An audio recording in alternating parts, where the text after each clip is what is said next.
Picture this. You wake up at 2 a.m. to the sound of rushing water. You walk into your living room and it's basically a waiting pool. The clock is already ticking.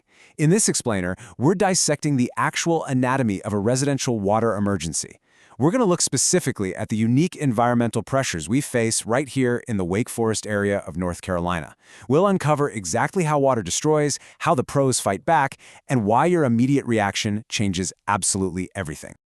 Okay, let's dive into this. 48 hours, that is it. That is the terrifyingly short window you have before mold starts growing after water sneaks into your home. Think about that. In just 2 days, a standard, everyday clean water leak can totally transform your house into a full-blown biohazard remediation zone. Because that 48-hour clock is just so absolutely ruthless, the professionals operate on something called the 60-minute window. Honestly, it's wild how fast water wicks right up through your drywall and insulation, expanding the damage zone literally by the minute.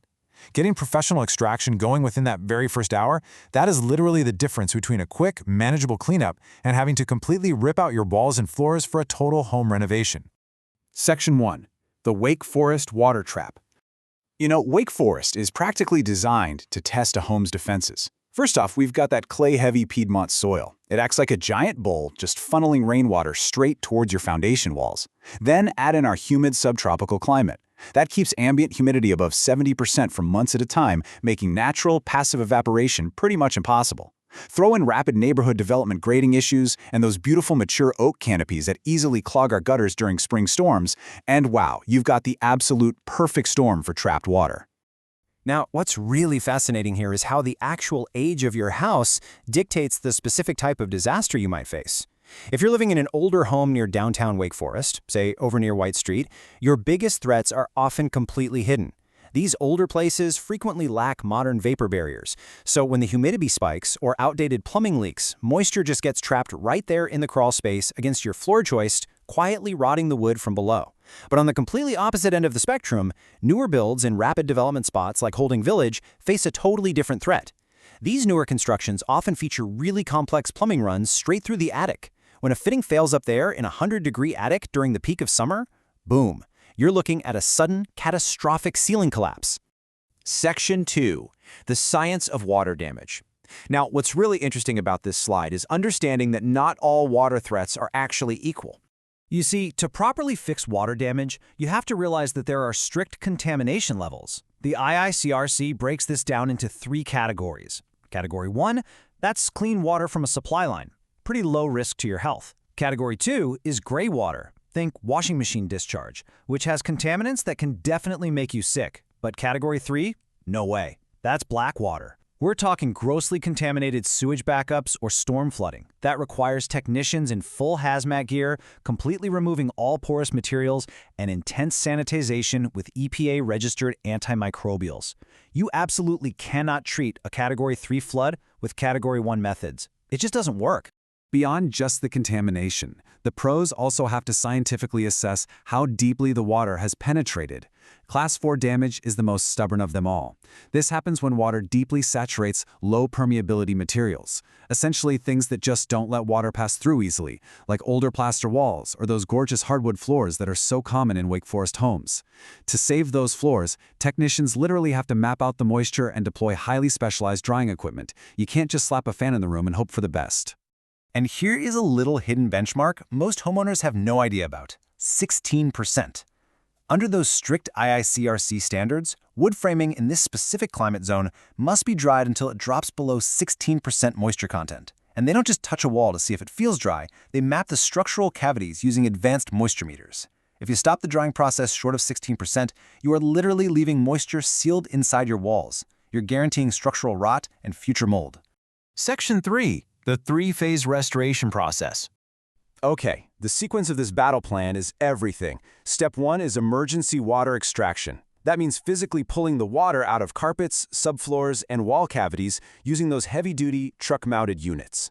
Step 2 is structural drying and monitoring, relying heavily on commercial dehumidifiers and air movers. And finally, Step 3 is the actual repair and restoration.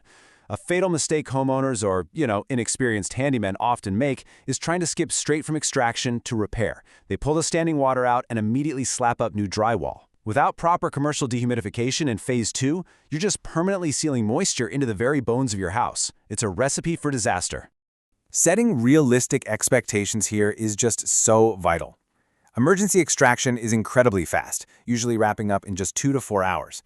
But structural drying? That takes immense patience. Most residential jobs require 3 to 7 straight days of continuous commercial dehumidification.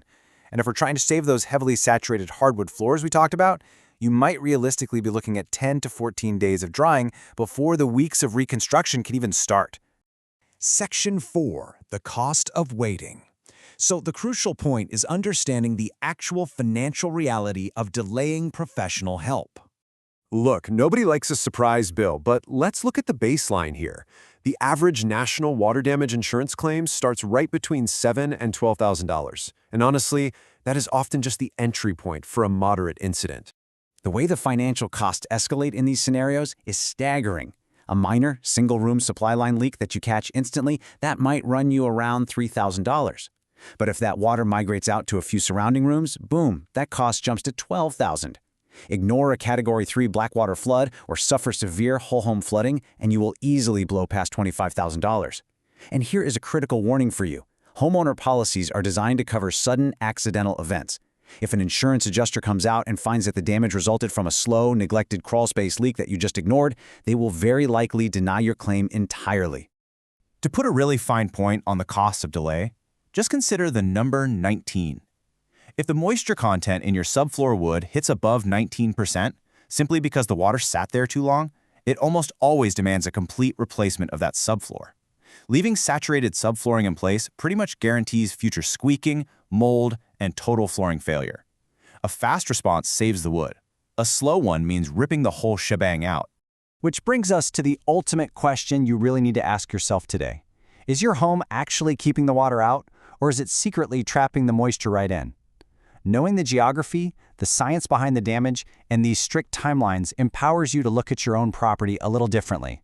Check your crawl space, inspect that attic plumbing, and above all else, if you see water, do not wait. The clock is already ticking.